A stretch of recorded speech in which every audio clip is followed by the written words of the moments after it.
Hello everyone. Happy Thursday. Welcome to the Divi Spaces. We've got a really exciting one today. So I'm Reddick, your host, and we also have the voice as usual. And we've also got Nick joining us today. So it is a special one. As usual, please do ask us questions as we go along. Raise your hands, and also hit those reaction buttons. Once we get going. And also share around so other people can find us, and also they can listen to it afterwards as well. So, for those who are new to Divi or joining us later, we're all about making crypto easy and accessible for everyone, everywhere. And our key focus this year has been all about driving utility, and we've shared that in our roadmap and also in our light paper not so long ago. So what we're going to talk about today, Divi Swap, is going to be another one of those things where we're going to add further utility and ways for you to get involved and also make crypto easy. So without further ado, let's get on to it. Nick, over to you. Yes, sir. Thanks, Nuke, for the intro. Great to be here with everyone. I know everyone's excited about the announcement yesterday, as am I. So, it's very, very exciting to be able to announce something so impactful, not just for Divi, but for the space in general. There's not enough, especially not enough off-ramps, especially for U.S. customers. So having that solution is going to be massive.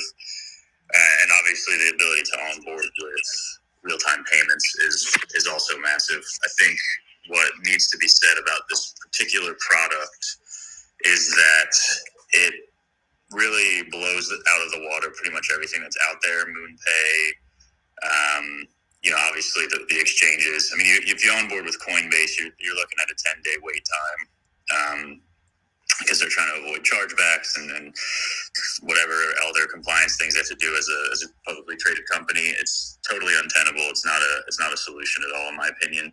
You have the traditional exchanges that have on-ramps. The fees are insane. MoonPay's KYC is crazy if you're a U.S. customer.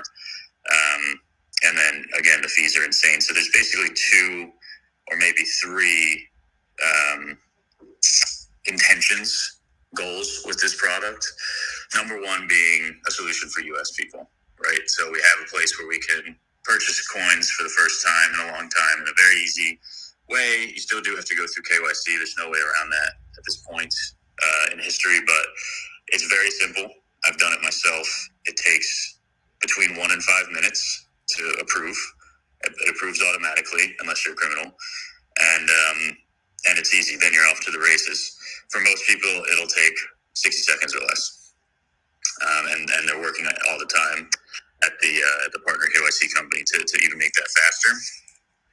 Once you're onboarded, you can, as long as you are integrated with one of the 346 banks that we support, instantly purchase or sell cryptocurrency.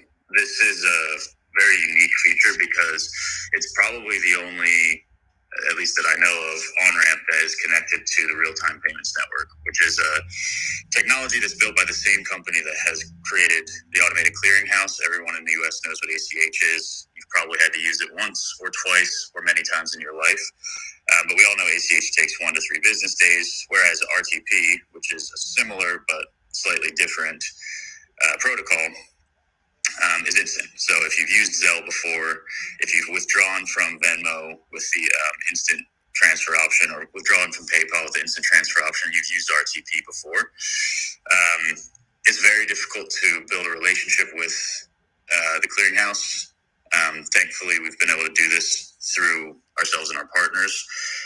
So it's a very unique selling proposition. I don't think anybody's going to be able to accomplish this in the short term. This makes the product extremely unique and powerful.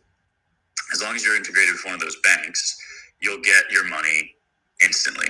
And when I say instantly, I mean as soon as the transaction lands on the Ethereum network or the other networks that we integrate in the future, you have the money in your bank account within roughly 6 seconds. So before you can even refresh the page, it's in your account. I've tested it on multiple occasions. It works extremely well. It's actually like one of the most remarkable things I've seen in a long time. The best part about it, especially for the on-ramp side, is that it avoids the chargeback risk. And that's why you're seeing a 10-day wait on Coinbase, right? So you end up, and we saw this with other companies that are that were supplying trust services in the space. The chargeback risk increases exponentially with the number of people that onboard to your service. But with RTP, there is no chargeback risk, so that eliminates that, and that's what makes it possible for us to provide a instant transfer.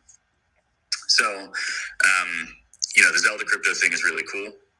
It will be essentially based on your personal bank's limits as far as how much you can actually onboard.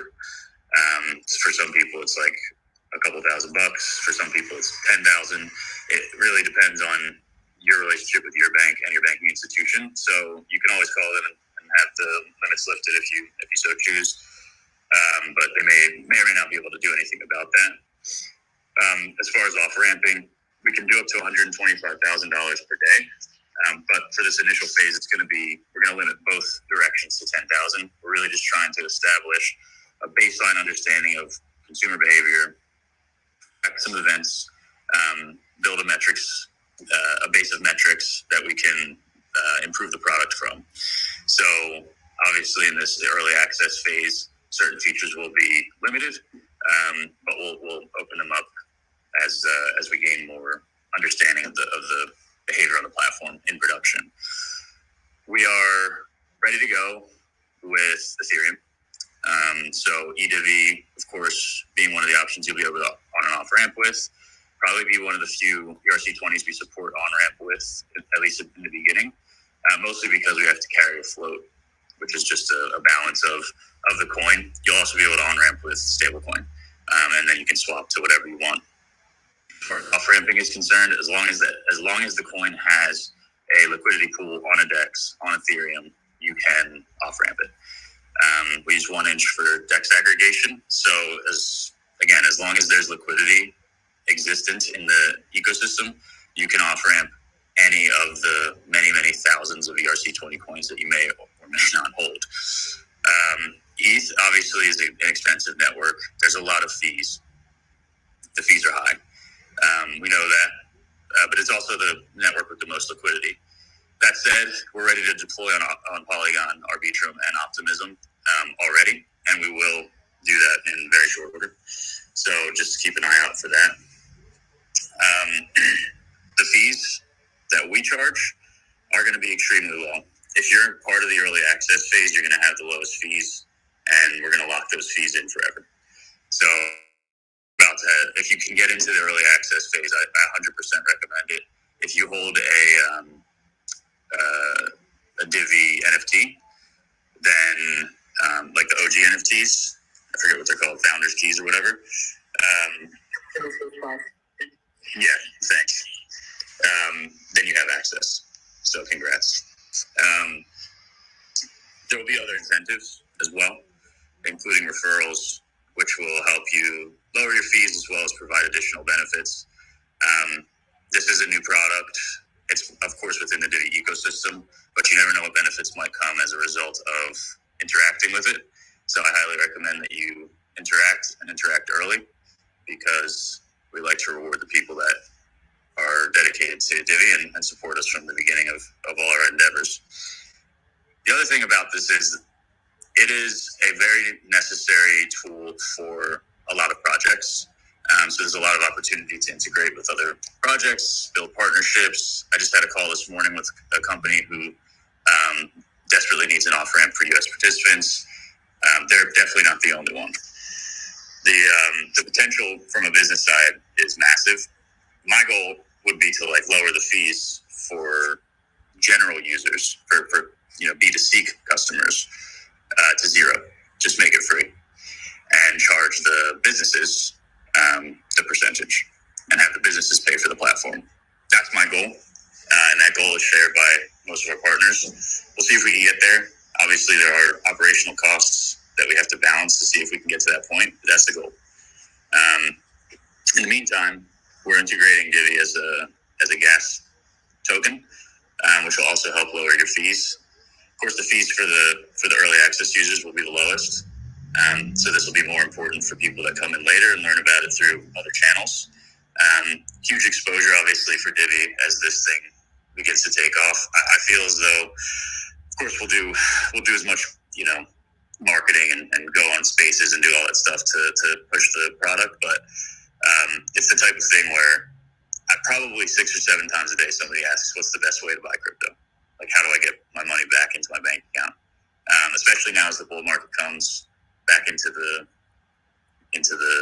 conversation and realistically comes back into the market. It could be better timing to launch something like this. So I appreciate everybody who stuck around. I know I go quiet sometimes or talk about other things, and that may seem like I don't care about Divi anymore, but that couldn't be further from the truth. Divi's still A, my biggest holding, and B, something I've dedicated almost a decade of my life to. So I don't just walk away from things. That's the main reason Divi's around, is that this team doesn't give up, hasn't given up, and the people that believe in it so strongly that they just won't let it go by the wayside. Now we have probably the best potential we've had since the first bull run that we participated in. It's going to be probably the most competitive product as far as U.S. customers are concerned, and we still know that a majority of the crypto ecosystem lives in the U.S. So I'm excited. I hope everyone else is excited. There's lots to come with Divi Swap, and I think it's the dawning of a new age. I appreciate you guys. That's awesome. Thank you, Nick. That's super exciting. I mean, Voice and I, tried to talk about it a little bit, but we didn't want to give too much away. So exactly. So Zentra, here I'll pose some of the questions that you might be able to help out with. I know that we're sort of in that beta-ish phase at this moment in time. Many of the U.S. participants may not even know that they have Zelle as a participating bank or service through their bank. So that's something that users can take a peek at. You can log into your bank and see if you have Zelle. Zelle is I want you to correct me where I may be wrong, Nick. Zelle would be the easiest current method. Is that correct? Yeah, so the on-ramp will be Zelle to crypto. I mean, we may add the ACH ramp eventually, but it's really, like, ACH is a very clunky tool, and it's also not, it's not super simple. Like, we're still trying to make crypto easy, right? One thing you can do, if you're not sure if you have Zelle, obviously you can check in your banking app, but you can also go to the website, diviswap.com. There's a bank check toward the bottom of the page, and you can just type your bank in there, and it'll just come up whether your bank is supported for RTP. If it's not, you'll still be able to use the off-ramp. The on-ramp is Zelle only, but the off-ramp can use ACH. Basically, it will fall back on ACH if your bank doesn't support it. It just won't be instant. It'll take the normal 1 to 3 business days. And so there's two spots. You can also go to ZellePay.com, which is part of Zelle. And then, of course, probably the easiest is just the Divi Swap site. So that would be the two places. The other question that I've been asked is if they're onboarding, which is where a lot of my questions are directed, or where they're directed. When they onboard, let's say they want to buy Divi or any other crypto. When they buy it, is it going to be the ERC20 tokenized form of that asset, like we affectionately call Divi on ERC20? Sometimes we'll say eDivi. Would they buy that, or will they buy the layer 1? Yeah, so everything on the platform is EVM. So you'll buy eDivi or Divi on Ethereum, and you can, of course, go and stake that in the DeFi protocol, or you can bridge it back into the L1 if you want to do staking vault or whatever else you want to do on the main chain. Perfect. That's awesome. I think one of the other biggest things that we talk about, obviously growing this, and one thing that we've been talking about, Nick, is around the referrals. I think probably worth mentioning that as well, and what we want to do around that.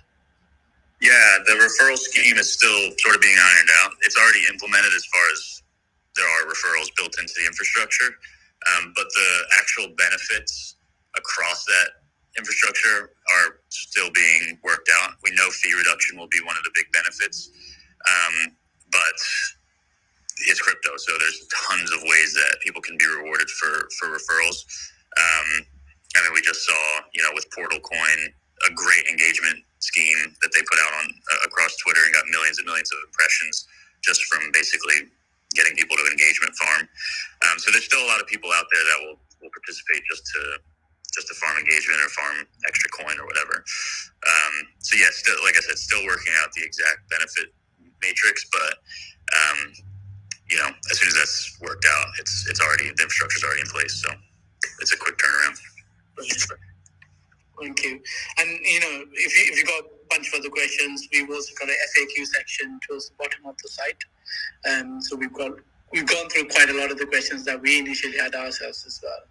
And we're going to be working on some blogs that's going to explain exactly how it works, a graphic that shows as well. So it'll be very clear for all of you when we get going as well. But in the meantime, if you got any questions, do raise your hands. We've also got Gandalf Skywalker here. Hello. We got anybody else, if you want to talk, just put your hands up. If you got any questions, or just tweet at us here and we'll pick it up. So I'll follow up with that question because somebody just DM'd me. So if you're going to want to onboard and be easy with your bank, this is obviously coming in the future if you're not whitelisted at the moment for the beta testing. If you have Zelle, you can buy the Divi on the ERC20 platform, and then you can very easily go to the DeFi bridge and then bridge it back into Divi. So make sure that, that's the process. I'll help you if anybody has any questions about that, but that makes it a little bit easier. It is a little second step, but makes it easy for U.S. participants to go ahead and participate, no pun intended. Absolutely. Thanks, boys. Mm-hmm. Hey, Mike, how are you? I think we might have a question from you. Yeah, I'm doing well. Sounds pretty exciting. One of my questions was, I tried to type my bank in there, which is USAA. It's used by a lot of the military and veterans, and it definitely uses Zelle, but it didn't pop up in that bank checker. So yeah, those are the RTPs. Hello? Hold on, Komodio. I can't hear anyone. You're probably rugged, Casey. You can just pop out and pop back in and ask your question after Mike. Sorry, USAA. Yeah, I'll double check. That's the list that we were provided with, but I'll double check USAA. That's the list of like RTP supporting banks, at least. But yeah, I mean, obviously, I don't know every single bank on there. I have USAA as well, so I'll double check. Yeah, and I'll also just do some research on USAA to see if it supports RTP, and then get back with you. Yeah, maybe it may be that they do support Zelle, but through USAA is obviously a pretty unique banking or financial institution, being that it's integrated with military and all that stuff. So perhaps there's closed systems or something, but I'm just speculating. So yeah, let's check into it for sure. Great. Casey, over to you. You can ask your question now.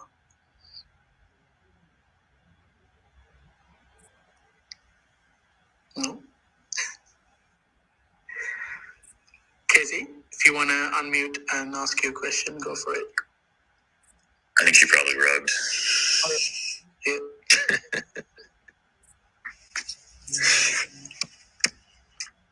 Next. Oh, she's back. There you go. Go ahead and speak.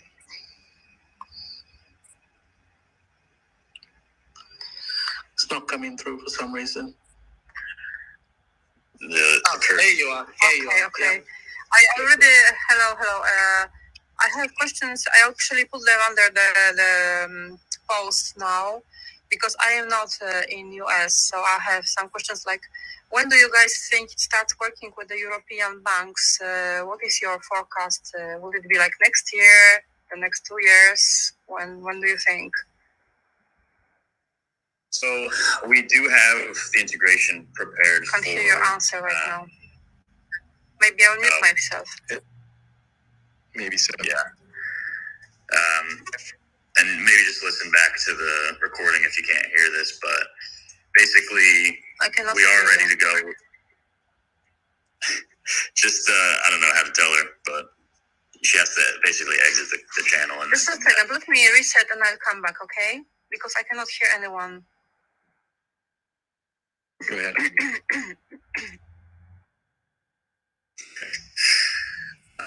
So we are ready to go with Sherpa and IBAN and all that stuff. We're just focusing on one launch market, just like we did with the mobile wallet. We started in the US and launched globally like 6 months later. I don't know if it'll be the same timeline with this. It's really, really dependent on how the users interact with the platform. We really are trying to gather information at the moment. This is brand new. So we have an idea of how it might work, but it's not definite until we see it in production. We don't know how. There's other goals. I'd say ancillary goals to the platform, right?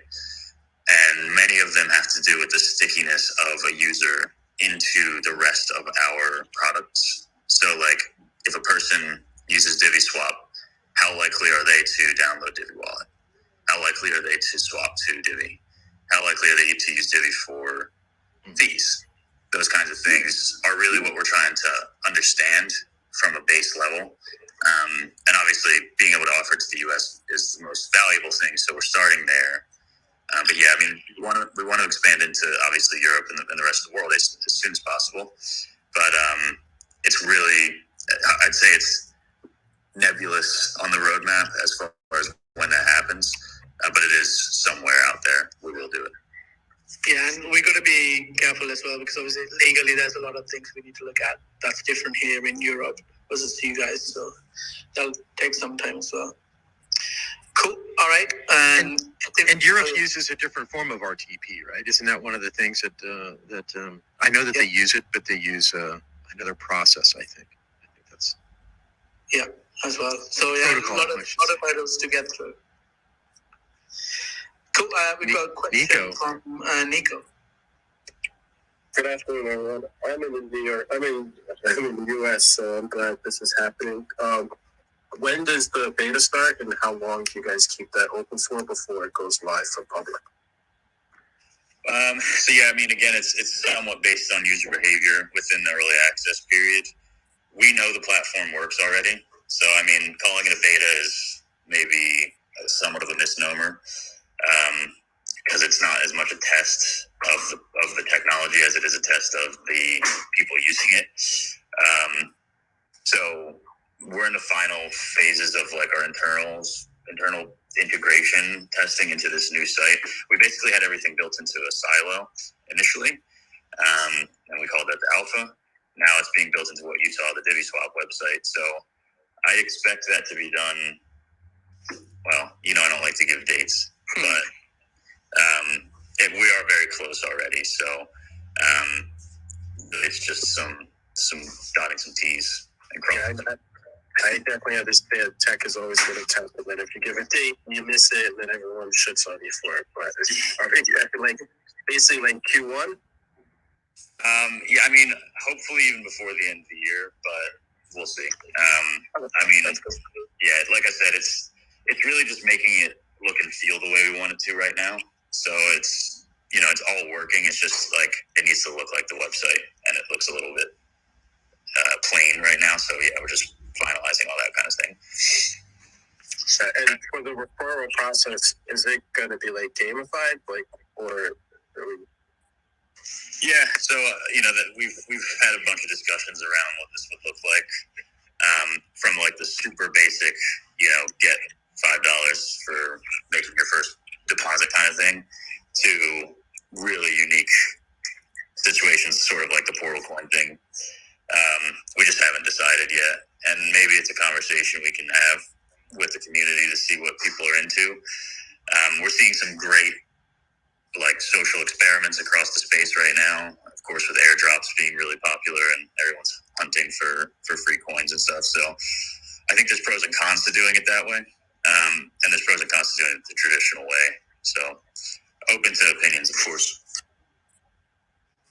Got it. Thank you guys, and appreciate you guys doing all the work you've been doing the last couple of months in boring times. Thank you, Dinko. PT, I think you've got a question as well. Yeah, I have a couple questions. So one, I was curious. I see that if your bank's not supported, you can still just use ACH transfers. So would that still support? I know you frequently use the word banks, but I'm also curious. I know a lot of people use credit unions. Would ACH be essentially your method of or a solution for that? Yeah, actually, some of the credit unions are even supporting RTP. So double check on the website if you may already be supported, depending which credit union you're using. I checked a few around like California, and there were a few that were actually supporting it. So you may still have it, but yeah, it would just fall back to ACH if it's not supported for the off ramp. Okay. And then my other question, and this is just more a curiosity, and I might have missed it in the beginning, but with the KYC, I'm just curious how. I mean, you mentioned, Coinbase and every other major exchange, how it takes so many days. How are you able to bypass in such a short amount of time compared to the major players out there? So no one's using RTP. They're all basically, Coinbase has had their on-ramp for many years. Once you are well into a code base, it's very hard to change course, which is, I imagine, why a lot of these companies have not done so. Obviously we had MoonPay. Their big innovation was Apple Pay, right? Being able to actually onboard with Apple Pay. Now that convenience factor was high, but the wait time was still there because you can still charge back on Apple Pay. RTP is, at least for now, the only payment rail that actually disables the ability to charge back, other than like a wire transfer. Obviously, you can't charge a wire transfer back. So I think it's just a matter of RTP being relatively new and extremely inaccessible. We've just gotten very lucky, I would say, that I was able to establish a relationship with a partner who worked within the clearinghouse as a technologist, has the connections to do this, and it's even getting better. Like, so you'll see when you get to onboard for the first time, if you do Zelle, you have to put a memo in the memo field of the Zelle transaction, which is sort of just a workaround because Zelle's APIs aren't exactly the most transparent when it comes to the data that they kick back. So we have this memo field to ensure that we can support the customer if the payment gets lost or whatever. It doesn't go through immediately. We want to get rid of that because that's friction. So because of this relationship with the partner, we're actually working on a bespoke integration that will even eliminate the memo field, which again, this will make sense more when you actually use it. But it's really just connection. It's just really, really, really valuable and lucky connection. Yeah, it's really interesting. It's you've piqued my curiosity in many ways, especially I was just curious that it says you support Chase Bank, and I'm didn't Chase Bank just come out in the news not long ago that they were essentially canceling any sort of crypto related, to and from? So yeah, that was one of the big problems we aimed to solve with this. So when you get the money from the ramp, it will come up in your bank to say checkcash.com, Visa, MasterCard. It'll look to your bank as though you just interacted with a payment processor in a normal way. Perhaps you got a refund from something, or actually cash a check, or had a direct deposit made into your bank account the normal way.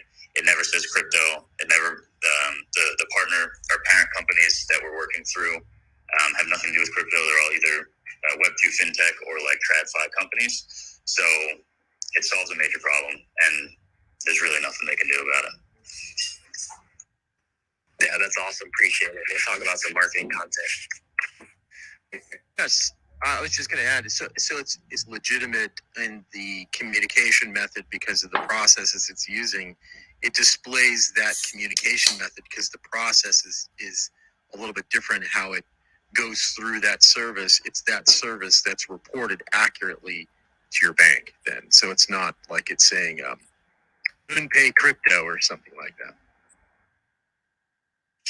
Yeah, that was a big deal for us as well. Yeah. So of course. Great, thank you guys. We got one more question from Crown Rose. Hi there. So along the lines of the on-ramp, off-ramp, are there minimums, maximums that are required?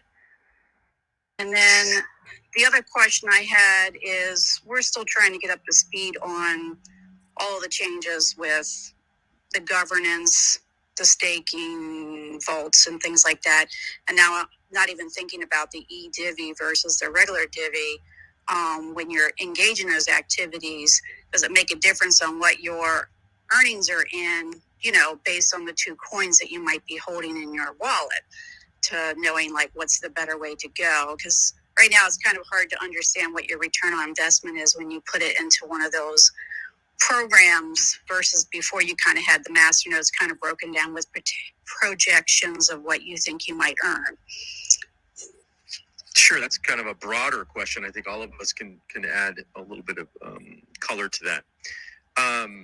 That's a participatory work-based incentivization, and it does depend upon where your coins, your assets are being used for that work. And so in the bridge, the vault that's all set up with that, Nick can speak on that quite in depth. From the vaults from the desktop, I can certainly speak on that. The earnings for both at this moment in time, just looking at rough numbers, are greater currently than what they were in masternodes. And so the opportunity you have to mine the blocks and make your coins is currently better than what it was pre-Divi 3.0. And that's mainly because of the change in the emission, where you receive the entire mined block as opposed to splitting it apart between two parties as it was before, where the person who is the validator would mine the block and keep a smaller portion and then give a larger portion to the master node that was elected for its work. And so now you get everything. So if you look at your numbers, it's a little bit higher at this moment in time than it was before. So I can't speak on exact numbers because we're still crunching the economics of it. But Nick, I'll let you speak about the farm, the bridge. Basically, if you understand or want to learn about DeFi, then the DeFi farming is great. I mean, the returns I think are probably higher even than staking vaults, but it does require that you participate in the liquidity pool on the Divi DeFi site, which means you also have to put up the equivalent amount of ETH. You have to have some general understanding of how DeFi works. It's a little bit more of a complex method to earn. Totally worth learning, though. If you have the time, DeFi is really a unique way to earn money in crypto. So definitely not a waste of time, but it will take you some. The ramp up is a bit of a challenge. Yeah, the DeFi is not crypto made easy, although you and Josh have made it as easy as possible. We could say that it is more in that traditional participatory sense for DeFi. It still has all the earmarks of a little bit more of a learning curve, where the vaults, from their involvement as you deploy, even though it's different than masternodes, it's actually easier from a support perspective, and it's actually easier for an end user to participate in vaults. So the crypto made easy method and process is easier today in vaults, and will end up becoming extremely easy as iterations of the desktop come out from that flow. So just depends on where you want to put your energies. If you want to learn a lot more, get involved a lot more, the DeFi process might be something fun to give it a try. So if I'm understanding you correctly, the vault sounds like it's more of just a standard Divi versus when you go to the other that Nick was talking about, that sounds like it's more of the e-Divi. Well, the vaults themselves are the blockchain, meaning that they are the ones supporting the blockchain. when you're participating in the farm itself, you're participating in a liquidity pool. Your coins, and again, Nick can help make this a little bit more rich, but I'll try to. Go ahead. I'll just try to simplify this. You're right, Crown. Yes. The Divi DeFi uses eDivi, which is on Ethereum, and the staking vaults are Layer 1 Divi, which is like the Divi that everyone is used to if you've been around for a while. Okay, right. And so the other thing is, so obviously just doing a swap on your stuff, basically what you'd have to do if you're holding more of the regular Divi versus the eDivi, you would just do swaps. And currently the prices are the same. They're not changing between the two coins.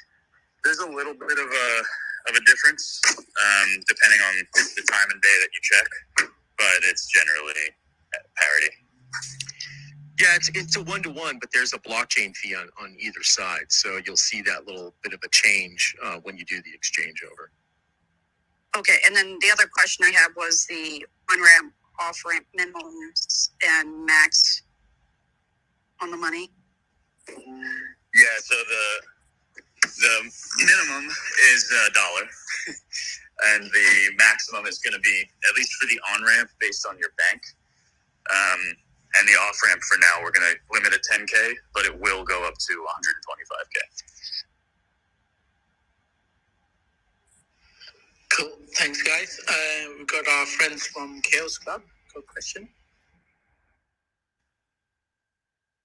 Hey, how's it going, everyone? It's Chaos over here. I just wanted to say how excited I am about this Divi Swap operation. So proud of the team for getting this done. Nick, you deserve all the congratulations in the universe for pulling this amazing feat off. And just, want to say how much I appreciate also the extended Divi community and, all the, support that they've shown the Chaos Club this year. And it's the end of the year, and haven't seen a few of you guys around before, but just want to put out a big thank you to everyone, and especially to Nick. So that's all I wanted to say. That's great. Thank you so much. Thanks for supporting us as well. Cool. I think it's been a great session. We've run over by quite a bit. So Yeah, this is all been recorded. You can always listen back and do it. Sorry, go ahead, voice. I was just going to say there are a couple of topics that we do need to hit on, and that's for those who participated in the Market Maker initiative in the Discord channel. If you haven't participated, there's about 1 week left. You guys can clarify on the date, but I think it's 1 week left to jump in if you want to help out in that market making initiative from the community. I think the total amount that has been achieved so far is 12,000. I think that's about halfway. Somebody can clarify that for me. Go ahead and take a look at the Discord channel. Don't delay if you want to help participate with that. Jump into the Discord channel, ask questions in that channel, figure out the address where you can volunteer and jump in and help out everywhere. If you've got lots of questions, there's many people there that will help. That's all I have for that on the market making initiative. Great. Thank you. Cool. Okay. I think it's been great. If there's anything else, do follow up with us on Twitter or on Discord, and we'll get back to you. And see you all next week. Thank you for joining us. Cheers, everyone. Bye-bye.